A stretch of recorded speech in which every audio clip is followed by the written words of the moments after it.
নমস্কার, আপনাদের সকলকে স্বাগত।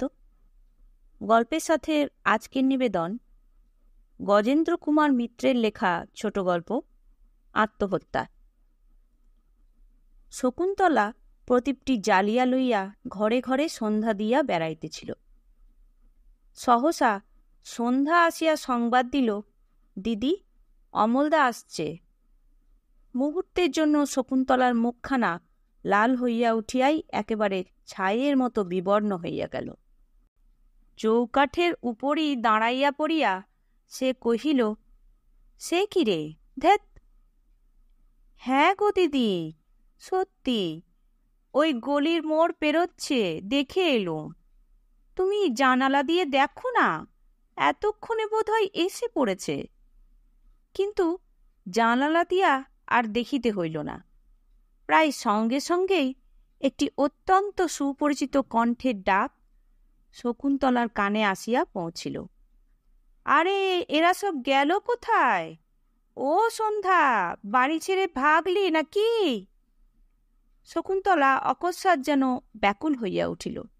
একবার নিজের পরনের কাপড়টার দিকে, আর একবার আসবাবগুলোর দিকে চোখ বুলাইয়া লইয়া আকুল কণ্ঠে কহিল, সন্ধ্যা, লক্ষ্মী দিদি আমার, ওরে একটু ছাদে বসা, হঠাৎ যেন ঘরে আনিসনি, যা ভাই। এবং পরক্ষণেই প্রায় ছুটিয়া আর একটা ঘরে গিয়া ঢুকিল। সন্ধ্যা কিন্তু তখনই নিচে নামিতে পারিল না।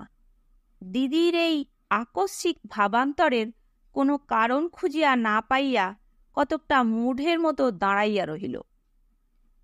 অমল তাহার বড় দিদির দেবর এবং এই বাড়ির সকলেরই প্রিয় অতিথি। বিশেষ করিয়া সন্ধ্যা তাহার জ্ঞান হইবার পর হইতেই দেখিয়া আসিতেছে যে এই প্রিয়দর্শন এবং প্রিয়ভাষী তরুণটিকে দেখিলে তাহার মেজদি একটু বেশি খুশি হয়। তাহার জ্ঞান অবশ্য বেশি দিন হয়ও নাই, বছর 2-3 হইবে। কিন্তু তখন ছিল অমল কিশোর মাত্র, এখন সে যৌবনে পা দিয়াছে। যদিও তাহার মুখের মধ্য হইতে কৈশোরের কমনীয়তা এখনো বিদায় লয় নাই। দেখিলে কেমন একটা স্নেহের সঞ্চার হয় মনে মনে। সন্ধ্যাও অমলকে ভালোবাসিত, সুতরাং সে অনেকদিন পরে তাহাকে দেখিতে পাইয়া খুশি মনেই দিদিকে সংবাদটা দিতে আসিয়াছিল। হঠাৎ দিদির এই অদ্ভুত আচরণে অত্যন্ত দমিয়া গেল। কেমন যেন একটু অপ্রস্তুতভাবে সেখানেই দাঁড়াইয়া রহিল। ততক্ষণে অমল উপরে উঠিয়া আসিয়াছে। আন্দাজে আন্দাজে ছাদটা পার হইয়া একেবারে দুয়ারের কাছে আসিয়া কহিল, এ কি রে, এখানে অমন করে চুপটি করে দাঁড়িয়ে আছিস কেন? ভূত দেখছিস নাকি? মায়ুই মা কই? আর তোর মেজদি? সন্ধ্যা ঢোক গিলিয়া কহিল, মা গা ধুতে গেছেন, আর মেজদি সন্ধে দিচ্ছে। আপনি বসুন না অমলদা, চলুন, আমি মাদুর পেতে দিচ্ছি ছাদে। ইস, ভারী যে খাতির করতে শিখেছিস দেখছি। যা যা, আর মাদুর পাততে হবে না, আমি এখানেই বসছি। সন্ধ্যা কোনো প্রকার বাধা দিবার পূর্বেই সেই প্রকাণ্ড ভাঙা তক্তপোষটার অতিশয় মলিন শয্যার উপরেই বসিয়া পড়িল। কহিল, আমার জন্যে ব্যস্ত হতে হবে না, এখন তোমার মেজদিকে সংবাদ দাও, তিনি দয়া করে আমাদের অন্ধকার থেকে আলোতে নিয়ে যান। তাকে বলো যে এ ঘরটাও তার সন্ধে দেওয়ার এলাকার মধ্যেই পড়ে। কিন্তু ইহার পূর্বের একটা ইতিহাস আছে, প্রায় সব গল্পেই থাকে। শকুন্তলার বাবা হরিপ্রসাদ বাবুরা 4 ভাই। তাহার মধ্যে হরিপ্রসাদ এবং তাহার মেজ ভাই জ্যোতিপ্রসাদ উপার্জন করিতেন, আর 2 ভাই দেশের বাড়িতেই বসিয়া খাইতেন। জমিজমা যাহা কিছু ছিল তাহাতে ভাতটা হইত, বাকি হরিপ্রসাদ জ্যোতিপ্রসাদের অনুগ্রহে চলিত। হরিপ্রসাদ কাজ করিতেন ভালোই, প্রায় 100 টাকা মাইনা পাইতেন, কিন্তু মানুষটি খুব শৌখিন ছিল বলিয়া সঞ্চয় প্রায় কিছুই করিয়া যাইতে পারেন নাই। কলকাতায় বাড়ি ভাড়া দিয়া এখানে মাসিক 10 টাকা হিসাবে পাঠাইয়া ভালো মাছ এবং ল্যাংড়া আম খাইয়া ছেলে মেয়েদের ভালো জামা কাপড় পরাইয়া ও স্কুলের খরচ যোগাইয়া এবং প্রতি মাসে তাহার কিছু ঋণই হইত। বলা বাহুল্য যে জ্যেষ্ঠা কন্যার বিবাহে যে তিনি ঋণ করিয়াছিলেন তাহার কিছুই তিনি শোধ দিতে পারেন নাই।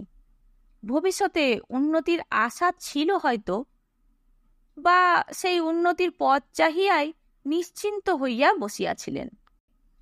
ইহারে মধ্যে যে জীবনের অধ্যায়ে পূর্ণচ্ছেদ পড়িতে পারে তাহা তিনি ভাবেন নাই, কিন্তু কার্যত তাহাই ঘটিল।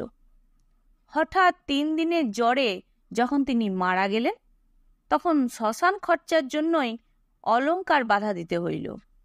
অফিসে যে ঋণ ছিল তাহাতেই প্রভিডেন্ট ফান্ডের টাকা শেষ হইয়া গেল।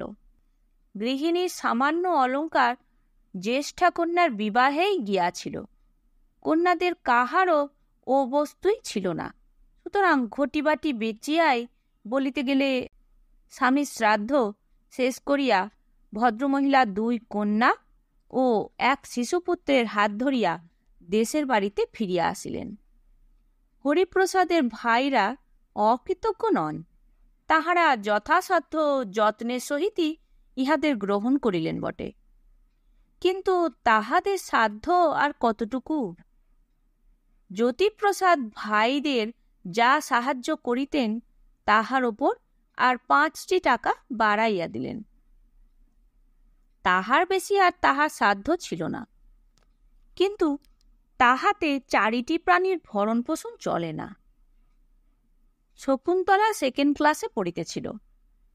তাহার আর সন্ধ্যার পড়াশোনা তো বন্ধ হইলই, তাহাদের ছোট ভাই অভয়েরও লেখাপড়া শিখিবার কোনো সম্ভাবনা রহিল না। শুধু উদরান্নের জন্যই শকুন্তলা ও তাহার মায়ের অনেকগুলি ভালো ভালো শাড়ি আবার দোকানে চলিয়া গেল। শকুন্তলার ভগ্নিপতির অবস্থাও এমন কিছু সচ্ছল নয়, আর সেখানে হাত পাতাও তাহাদের আত্মসম্মানে বাধে। আজ প্রায় মাস 2 কথা। ইহার মধ্যে জামাতা বিমল বারদই ইহাদের খবর লইতে আসিলেও অমল আসিতে পারে নাই। তাহার পরীক্ষা ছিল সামনে, সেই জন্যে সে কলিকাতাতেই থাকিত। দেশে আসিবার তাহার প্রয়োজন ছিল না। কলিকাতায় থাকিতে সে প্রায় নিয়মিতভাবেই ইহাদের বাড়িতে আসিত। শকুন্তলার সহিত তাহার একটা বেশ সখ্যের সম্বন্ধই দাঁড়াইয়া গিয়াছিল। শকুন্তলার পড়াশোনার আগ্রহ ছিল খুব বেশি। অমলের দ্বারা সেদিকে অনেকটা সাহায্য হইত। অমলেরও এই প্রিয়ভাষিনী বুদ্ধিমতী মেয়েটির সাহচর্য ভালোই লাগিত। যদিচ রূপ গৌরব শকুন্তলার বিশেষ কিছু ছিল না, এহেন অমলকে আজ এতদিন পরে আসিতে দেখিয়া শকুন্তলা বিব্রত হইয়া পড়িল। তাহার কারণও ওই দারিদ্র। অমল ছেলেটি শৌখিন, যেমন আর 5 জন কলেজের ছেলে হইয়া থাকে। সিল্কের পাঞ্জাবি, স্নো পাউডার, হাত ঘড়ির একটা পুতুল, বিশেষ করিয়া ইদানিং যখন সে শকুন্তলাদের বাড়িতে আসিত, তখন তাহার প্রসাধনের পারিপাট্য আর একটু বৃদ্ধি পাইত। সেই অমলকে এই অপরিসীম দারিদ্র্যের মধ্যে কল্পনা করিয়া শকুন্তলা লজ্জায় মরিয়া গেল। শুধু কি তাই, তাহার নিজের পরনে যে কাপড়টা আছে সেটাও বোধহয় 15 দিন সাবানের মুখ দেখে নাই। পয়সার অভাবে সোডা সাজিমাটিও আনানো হয় নাই। সে এপাশের ঘরে আসিয়া ব্যাকুলভাবে আলনার দিকে চাহিল। না, ভদ্র কাপড় একখানাও নাই। হয়তো এখনো বাক্সটা খুঁজিলে একখানা ফর্সা কাপড় বাহির হইতে পারে, কিন্তু তাহার চাবিও মায়ের কাছে। তাছাড়া মাকে কৈফিয়তই বা কি দেবে? মা যদি হঠাৎ বলিয়া বসেন যে অমল ঘরের ছেলে, ওকে দেখে ফর্সা কাপড় পরবার কি দরকার হলো, তখন কি বলিবে সে? অকস্মাৎ শকুন্তলার আপাদমস্তক ঘামিয়া উঠিল। এপাশে একটা ঈষৎ জীর্ণ নীলাম্বরী শাড়ি আলনার ওপর কোঁচানো আছে বটে, কিন্তু সেটাও কয়দিন ব্যবহারের পর তুলিয়া রাখার ফলে তেলে ময়লায় দুর্গন্ধ ছাড়িয়াছে। অথচ যেটা সে পরিয়া আছে সেটা এতই ময়লা যে কোনো মতে ঘরের লোকের কাছেও পরিয়া থাকা যায় না। নীলাম্বরীতে দুর্গন্ধ উঠিলেও ময়লা বোঝা যায় না, এই একটা সুবিধা। পাশের ঘর হইতে অমলের কণ্ঠস্বর আবার শোনা গেল, ব্যাপার কি? তোমার মেজদি আর নরলোকের মুখ দর্শন করবেন না নাকি? হলাসহি শকুন্তলে, দিনজনকে দয়া করো, এ ঘরে একটা আলো দাও। শকুন্তলার কানের কাছটা অকারণেই গরম হইয়া উঠিল। শকুন্তলার নামটা লইয়া অমল যতদিন যতবারই ঠাট্টা করিয়াছে, ততবারই শকুন্তলা এমনি একটা উষ্ণতা অনুভব করিয়াছে, এবং কে জানে কেন ততবারই তাহার মনে হইয়াছে যে অমল নিজেকে দুষ্মন্ত বলিয়া পরিহাসটা সম্পূর্ণ করিতে চায়, কিন্তু পারে না, লজ্জায় বাঁধে। সে প্রায় মরিয়া হইয়াই নীলাম্বরীটা টানিয়া লইল, কিন্তু না, এ বড়ই দুর্গন্ধ, বহু দূর হইতেও পাওয়া যাইবে। অগত্যা সে একটা দীর্ঘ নিঃশ্বাস ফেলিয়া আরক্ত মুখে লণ্ঠনটা লইয়া সেই অবস্থাতেই এ ঘরে পা দিল। আরে আসুন আসুন দেবী শকুন্তলে, তবু ভালো যে এতক্ষণে অভাজনদের মনে পড়ল। কিন্তু এই চাপল্য এবং অমলের পরিপাট্য সুক্ত প্রসাধন এই আবহাওয়ার মধ্যে এতই বেমানান ঠেকিল অন্তত শকুন্তলার কাছে, যে সমস্ত ব্যাপারটা যেন চাবুকের মতো তাহাকে আঘাত করিল। জরাজীর্ণ প্রকাণ্ড ঘর, বোধ হয় 30 বছরের মধ্যে তাহাতে চুনের কাজ পর্যন্ত হয় নাই। জানালা দরজার অর্ধেক নাই, আর তাহার মধ্যে পায়া ভাঙা বিরাট এক তক্তপোষ কোনো মতে সাজানো ইটের ওপর দেহরক্ষা করিয়া ঘরের অর্ধেকটা জুড়িয়া আছে। তাহার ওপর কয়েকটি কাঁথা ও তোশকের অতিশয় মলিন একটা শয্যা, এবং তাহারও ওপরে অসংখ্য ছারপোকার দাগে কলঙ্কিত একটা শতচ্ছিন্ন মশারি খানিকটা ঝুলিয়া আছে। ঘরের মেঝে খানিকটা সিমেন্ট ও খানিকটা খোয়াতে বিচিত্রিত। এ পাশে একটা ভাঙা র্যাকে শকুন্তলার পিতামহের আমলের খানকত পুঁথি ও বই কীটদষ্ট ও ধূলিমলিন অবস্থায় স্তূপাকার করা। ওধারে বিভিন্ন তাকে কতকগুলো ভেও ঢাকনা, ভাঙা ফুটা জিনিসের বিচিত্র সমাবেশ, সমস্ত জড়াইয়া এমনই শ্রীহীন এবং লজ্জাকর যে নিমেষ মাত্র সেদিকে চাহিয়া লজ্জায় অপমানে শকুন্তলার মুখটা প্রথমে আরক্ত, পরে বিবর্ণ হইয়া গেল। সে কিছুতেই মুখ তুলিয়া অমলের দিকে চাহিতে পারিল না। ঘরে ঢুকিবার সময়েই শুধু একবার সিল্কের পাঞ্জাবি, সোনার বোতাম এবং রূপালী ঘড়ির একটা মিলিত দীপ্তি বিদ্যুৎ ঝলকের মতো চোখের সম্মুখ দিয়া খেলিয়া গিয়াছিল, কিন্তু মানুষটার দিকে সে চাহিতে পারে নাই। সে লণ্ঠনটা ঘরের মেঝেতে নামাইয়া রাখিয়া কোনো মতে ঢোক গিলিয়া শুষ্ক কণ্ঠে কহিল, অমলদা ভালো আছেন? বসুন, মাকে ডেকে দিচ্ছি। তাহার পরক্ষণেই অমল কোনো কথা বলিবার পূর্বেই সে দ্রুতপদে ঘর ছাড়িয়া বাহির হইয়া গেল। অমল অত্যন্ত বিস্মিত হইল। এই মেয়েটি বিশেষ করিয়া তাহার আগমনে খুশি হয়। খুশি কেন, উজ্জ্বল হইয়া ওঠে, ইহাই সে জানিত। কিন্তু আজ এই কি হইল? সে যতটা সম্ভব পুরাতন দিনের কথা ভাবিয়া দেখিল। কই, শকুন্তলার রাগ করিবার মতো কোনো ঘটনা ঘটে নাই তো। সে তাহার দাদার মুখে ইহাদের অবস্থার কথা সবই শুনিয়াছিল, সুতরাং দারিদ্র্যের এই শোচনীয় রূপ তাহাকে আঘাত করিলেও বিস্মিত করিতে পারে নাই।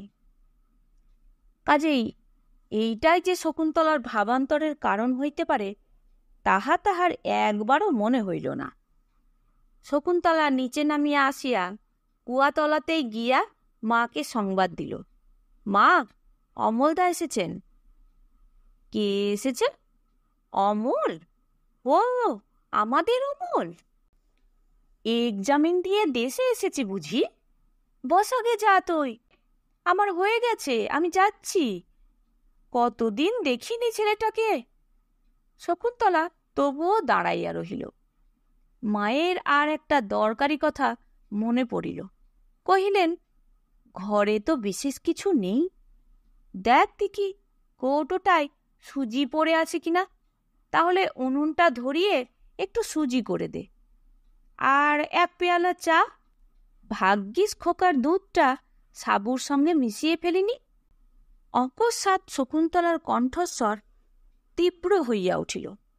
তুমি কি পাগল হলে মা? ওই ঘিহীন সুজি আর ওই জঘন্য চা ও আর খাওয়াবার চেষ্টা করো না। ওসব হাঙ্গামা করে কাজ নেই। মা অবাক হইয়া কিছুক্ষণ মেয়ের মুখের দিকে চাহিয়া থাকিয়া কহিলেন, পাগল আমি হয়েছি না তুই হয়েছিস? অমল আমার পেটের ছেলের মতো, ওর কাছে আবার লজ্জা কি? আর ও না জানেই বা কি? ওর কাছে আমার ঢাকবার তো কিছু দরকার নেই। মেয়ে যত বয়স বাড়ছে তত যেন ন্যাকা হচ্ছেন। যাও, যা বলছি তাই করো গে। মায়ের মেজাজ শকুন্তলা জানিত, প্রতিবাদ তিনি একদম সহিতে পারেন না। অগত্যা রান্নাঘরে গিয়া উনানে আঁচ দিবার চেষ্টা করিতে হইল। কিন্তু তাহার যেন ইচ্ছা হইতেছিল ছুটিয়া কোথাও চলিয়া যায়, কিংবা কুয়াতে ঝাঁপাইয়া পড়ে। তাহার মন, তাহার দেহ সব যেন কেমন স্তম্ভিত হইয়া গিয়াছিল। আর কিছুরই বোধ ছিল না, শুধু অনুভূতি ছিল একটা দুর্নিবার লজ্জার। সে উনানে আগুন দিয়া বাইরে আসিল না, ধোঁয়ার মধ্যেই বসিয়া রহিল। অমল বিয়ে পড়িতেছে, খুব সম্ভব পাশও করিবে। সে সুশ্রী, সচ্চরিত্র, সুতরাং তাহার বাবা যে বিবাহে রীতিমতো অর্থ দাবি করিবেন তাহা সুনিশ্চিত। শকুন্তলা সহিত তাহার বিবাহের যে কোনো সম্ভাবনা নাই তাহা শকুন্তলা নিজেই জানিত। শুধু রূপা নয়, অমলের বাবা ছোট ছেলের বিয়েতে রূপও চান। সে কথা সে কখনো বোধ হয় ভাবে নাই, আশা করা তো দূরের কথা। তবু তবু আজ যে কে জানে কেন তাহার মনে হইতে লাগিল যে তাহার বুকের অনেকখানি যেন কে দলিয়া পিছিয়া নির্মমভাবে নষ্ট করিয়া দিয়াছে। তীব্র একটা আশাভঙ্গের বেদনাতে তাহার চিত্ত যেন মূর্ছা হতো। তবে কি মনের অজ্ঞাত সারে, মনেরই কোনো সঙ্গোপনে সে আশার স্বপ্ন দেখিয়াছিল? কলকাতায় যখন অমল নিয়মিত তাহাদের বাড়ি আসিত, সেই পাঠচর্চার সঙ্গে সঙ্গেই চালাইত সাহিত্য চর্চা। প্রকাশ্যে সকলকার সামনেই চলিত তাহাদের গল্প, ঘণ্টার পর ঘণ্টা। কই কখনো তো প্রণয়ের আভাস মাত্র তাহাদের কথাবার্তায় প্রকাশ পায় নাই। দুই একবার সে অমলের সঙ্গে বেড়াইতে গিয়াছে, একবার বোটানিক্যাল গার্ডেন আর একবার দক্ষিণেশ্বরে। কিন্তু তখনও তো কেহ রঙিন হইয়া উঠিবার চেষ্টা করে নাই। অমল তাহাকে বলিত বন্ধু, সেই বন্ধুত্বেই তাহারা সুখী ছিল। তবে সেদিন কোথাও কোনো কল্পনাতে কি তাহার রং ধরে নাই? অকস্মাৎ তাহার কর্ণকপোল উত্তপ্ত হইয়া বাবার অসুখের পূর্বে শেষ নিভৃত দিনটির কথা তাহার মনে পড়িল। অনেক রাত্রে অমল বাড়ি ফিরিতেছিল। সে এক হাতে পান আর এক হাতে আলো লইয়া সদর দরজা পর্যন্ত তাহার সঙ্গে আসিয়াছিল। বিদায়ের আগে পান দিতে গেলে অমল হাত পাতিয়া লয় নাই। নিজের মুখের কাছে তাহার পান শুদ্ধ হাতটা তুলিয়া ধরিয়াছিল। অগত্যা শকুন্তলা পানটা তাহার মুখে পুড়িয়া দিতে যায়, আর সেই সময় দিয়াছিল অমল তাহার আঙুলে ছোট্ট একটি কামড়। সামান্য ঘটনা, ছেলে মানুষই ছাড়া আর কিছুই নয়। ছেলে মানুষই অমল অহরহই করিত। তবু শকুন্তলা সেদিন ঘামিয়া উঠিয়াছিল, বহুরাত্রি পর্যন্ত ঘুমাইতে পারে নাই। ভাবিতে ভাবিতে আরও এই একটা কথা তাহার মনে পড়িল। ওই শেষের দিকেই আকস্মিক বজ্রপাতে তাহার সুখের বাসা পুড়িয়া যাইবার ঠিক আগেই রসিকতার ছলে অমল দিয়াছিল তাহার বাহুমূলে সজোরে এক চিমটি। তখন সে আর্তনাদ করিয়া উঠিয়াছিল বটে, মায়ের কাছে নালিশ করিতেও ছাড়ে নাই, কিন্তু তবু তাহার বেশ মনে আছে। সেই বেদনাটা তাহার যেন ভালোই লাগিয়াছিল, এবং সেই কালশিরার দাগটা মিলাইয়া যাইতে সে যেন একটু ক্ষুণ্ণই হইয়াছিল। সহসা তাহার স্বপ্নভঙ্গ হইল অমলেরই কণ্ঠস্বরে, কিন্তু এর আজ হল কি? পরক্ষণেই রান্নাঘরের দোরের সামনে আসিয়া দাঁড়াইয়া কহিল, ও মা গো, এই এক ঘর ধোঁয়ার মধ্যে চুপটি করে বসে আছো, পাগল নাকি? এবং উত্তরের অপেক্ষা না করিয়া একটা হাত ধরিয়া তাহাকে হির হির করিয়া টানিয়া বাহিরে লইয়া আসিল। শকুন্তলা ইহার জন্য একেবারেই প্রস্তুত ছিল না। সে এই আকর্ষণের বেগ সামলাইতে না পারিয়া একেবারে গিয়া পড়িল অমলের ঘাড়ে। মুহূর্ত মাত্র তাহার পরই সে নিজেকে সংবরণ করিয়া সোজা হইয়া দাঁড়াইল। কিন্তু তাহার দেহমনের এই আঘাতের আকস্মিকতা তাহাকে ক্রুদ্ধ করিয়া তুলিল। সে অন্যদিকে মুখ ফেরাইয়া কঠিন স্বরে বলিল, আমরা গরিব বলে কি আমাদের মান ইজ্জত থাকতে নেই মনে করেন? এ কি হইল? অমল নিজেই ব্যাপারটার জন্য অপ্রতিভ হইয়া পড়িয়াছিল, সত্য কথা, কিন্তু এতটার জন্য প্রস্তুত ছিল না। বিশেষত এমন ঘটনা আগেও বহু ঘটিয়াছে। শকুন্তলা রূঢ় কখনোই হয় নাই, মৃদু অনুযোগ করিয়াছে, হয়তো একটা চড়চাপড়ও দিয়াছে, অধিকাংশ সময়ে উহাকে ছেলে মানুষই বলিয়া উড়াইয়া দিয়াছে। কিন্তু অমল আহত কণ্ঠে কহিল, ছি, তোমার আজ হয়েছে কি বলো তো? এমন করছো কেন? বহুক্ষণের অপমান, লজ্জা ও বেদনায় তাহার কণ্ঠস্বর ভাঙিয়া আসিতেছিল। তবু সে প্রাণপণে নিজেকে সংযত করিয়া কহিল, কিছু হয়নি আমার, আপনি যান, ঘরে গিয়ে বসুন গে, আমি যাচ্ছি। সে আবার রান্নাঘরে ঢুকিয়া পড়িল। উনান তখন প্রায় ধরিয়া আসিয়াছে। জোর করিয়া সে কাজে মন দিল। একটু পরেই মা আসিয়া কহিলেন, ওরে সন্ধ্যা, তোর অমল দাদাকে ওই ছাদেই একটা মাদুর দে না, এখানে বসু, ঘরে যা গরম। চা হলো শকুন্তলা? অমল মৃদুকণ্ঠে জানাইল, চা থাক মা, আবার ওসব হাঙ্গামা কেন? মায়ের কণ্ঠস্বর গাঢ় হইয়া আসিল। হাঙ্গামার আর সামর্থ্য কোথায় বাবা? শুধু এখন একটু চা দেওয়া, তাই কষ্টকর। কিন্তু তাও যদি তোমাদের সামনে একটু না দিতে পারি তো বাঁচব কি করে? অমল আর কথা কহিল না। মা রান্নাঘরে ঢুকিয়া কহিলেন, আর কত দেরি রে? শকুন্তলা ক্লান্ত কণ্ঠে কহিল, তুমি একটু করে দাও না মা, আমার শরীরটা বড্ড খারাপ লাগছে। মা উদ্বিগ্নভাবে তাহার দিকে চাহিয়া কহিলেন, কি হলো আবার তোমার? পারিনে বাবা ভাবতে।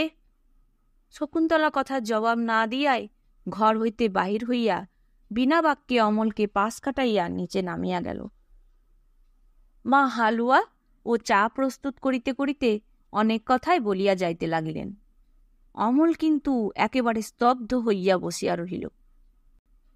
সে কি ইহারই জন্য দীর্ঘ 6 মাস দিন গনিয়াছে? শকুন্তলা যে তাহার মনের কতখানি জুড়িয়া বসিয়াছিল তাহা এই দীর্ঘদিন বিচ্ছেদের আগে বুঝিতে পারে নাই। তাহারা দেশে চলিয়া আসিবার পর কলকাতার আকাশ বাতাস যখন বিবর্ণ বিস্বাদ ঠেকিল তখনই প্রথম বুঝিতে পারিল। কিন্তু তখন আর দেশে ফিরিবার কোনো অজুহাতই ছিল না বলিয়া কোনো মতে তাহাকে এই দিনগুলি কাটাইতে হইয়াছে। সবার গোপনে নির্জনে বসিয়া সে দিনের পর দিন স্বপ্ন দেখিয়াছে আবার কবে প্রথম এই মধুরভাষিনী মেয়েটির দেখা পাইবে। অথচ সে অনেক ভাবিয়াও নিজের কোনো অপরাধ খুঁজিয়া পাইল না। মনে পড়ে কলকাতা ছাড়িয়া আসিবার দিনটিতে সে স্টেশন পর্যন্ত উহাদের সঙ্গে আসিয়াছিল। গাড়িতে উঠিয়া বসিয়াও শকুন্তলা কত গল্প করিয়াছে, প্রায় সাহিত্য চর্চা পর্যন্ত বাদ যায় নাই। শরৎবাবুর কি একখানা উপন্যাস দেশে ফিরিবার সময় অমলকে সংগ্রহ করিয়া আনিতে বলিয়াছিল। অমল সে কথা ভোলে নাই, বই কিনিয়াই আনিয়াছে। বিদায়ের পূর্বে অমলই যেন একটু মুশরাইয়া পড়িয়াছিল। শকুন্তলা তাহা লক্ষ্য করিয়া নানা হাস্য পরিহাসে শেষ মুহূর্তগুলিকে উজ্জ্বল ও সহজ করিয়া তুলিয়াছিল। কোথাও তো কোনো অসঙ্গতি, কোনো ছন্দপতন হয় নাই। তবে শকুন্তলার কাকিমা কোথায় বেড়াইতে গিয়াছিলেন। তিনি ফিরিয়া আসিয়া অমলের পাশে বসিলেন। তাহার ছেলেমেয়েরাও ঘিরিয়া ধরিল। এই ছেলেটি এবারে সকলেরই প্রিয়। অনেক দিন পরে তাহাকে পাইয়া তাহারা কলরব করিয়া উঠিলেন। কিন্তু অমলের তখন এসব অসহ্য বোধ হইতেছে। সে যেন পালাইতে পারিলে বাঁচে। কোথাও নির্জনে বসিয়া তাহার একটু নিঃশ্বাস ফেলা দরকার। চা ও খাবার শীঘ্রই আসিয়া পৌঁছিল। তাহার তখন খাইবার মতো অবস্থা নয়। তবু পাছে সন্ধ্যার মা ক্ষুণ্ণ হন, তাই কোনো মতে খানিকটা গলাধকরণ করিয়া উঠিয়া পড়িল। এরই মধ্যে চললে বাবা? হ্যাঁ মায়ুমা, আবার কাল আসব। আজই এসেছি, গরমের ট্রেনে বড্ড কষ্ট হয়েছে, সকাল করে শুয়ে পড়ব। কিন্তু তবুও অমল তখনই যাইতে পারিল না। একটু ইতস্তত করিয়া কহিল, শকুন্তলাকে তো দেখতে পাচ্ছি না, তার জন্য এই বইটা এনেছিল। কি জানি বাবা, তার আজ কি হলো? ওরে সন্ধ্যা, এই বইটা তুলে রাখতো, মেজদির বই। আর বই এখানে এসে ও পার তো নেই একেবারে। এখন কি করে যে জাত ধর্ম বাঁচবে তাই ভাবছি শুধু বাবা। একটা দোজবরে তেজবরে পেলেও বেঁচে যায়। কথাটা সজোরে অমলকে আঘাত করিল। এ ব্যাপারটা সে ভাবেই নাই। সত্যই তো, শকুন্তলার বিবাহের বয়স তো অনেক দিনই আসিয়াছে। সে তাহলে আসি বলিয়া নিচের দিকে পা বাড়াইল।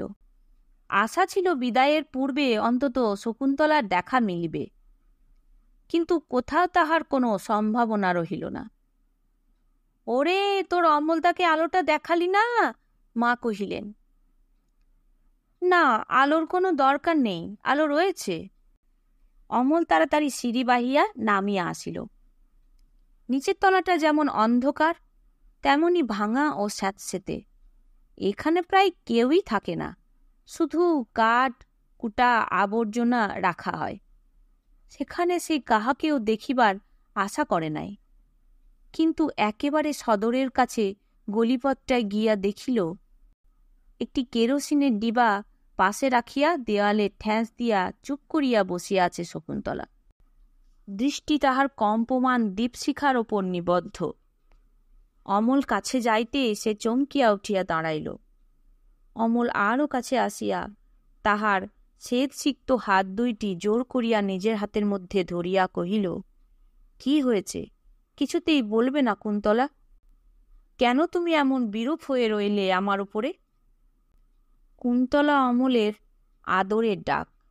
অকস্মাৎ একটা প্রবল কান্না যেন শকুন্তলার কণ্ঠ পর্যন্ত ঠেলিয়া উঠিল। ক্ষীণ আলোক, তবু তাহাতেই অমলের চক্ষু দুইটি বড় করুণ, বড় অসহায় ঠেকিল।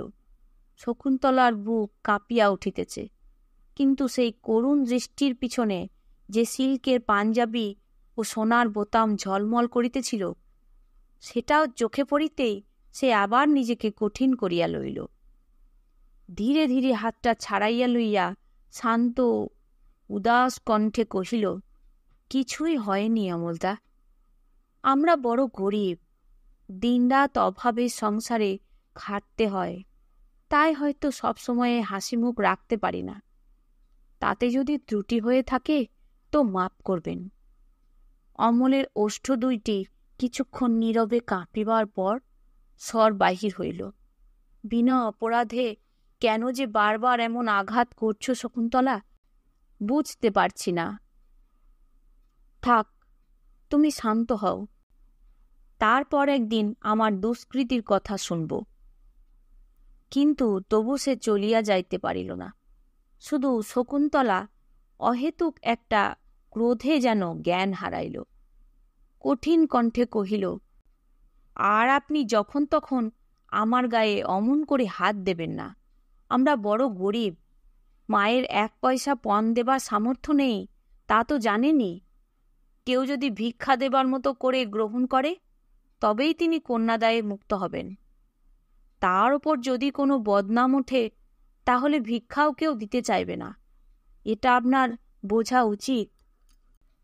সেই শকুন্তলা, সংসারের কোনো ক্লেশ যাহাকে কোনোদিন স্পর্শ করে নাই।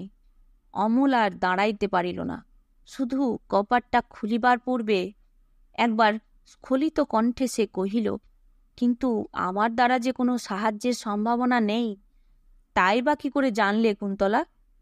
শুধু অনিষ্টই করিতে পারি, উপকার কিছু করিতে পারি না? না না না! চাপা গলায় শকুন্তলা যেন আর্তনাদ করিয়া উঠিল। আপনি যান, বাড়ি যান, আমার কোনো উপকার করা আপনার দ্বারা সম্ভব নয়, আপনি যান। অমল বাহির হইয়া গেল। তাহার পদশব্দ কপাটের ওপারে মিলাইয়া যাইতেই হঠাৎ যেন শকুন্তলার তন্দ্রা ভাঙিল। সে চমকিত ব্যাকুলভাবে একবার বাহিরের দিকে চাহিল। সেখানে শুধুই অন্ধকার। অমল সত্যই চলিয়া গিয়াছে।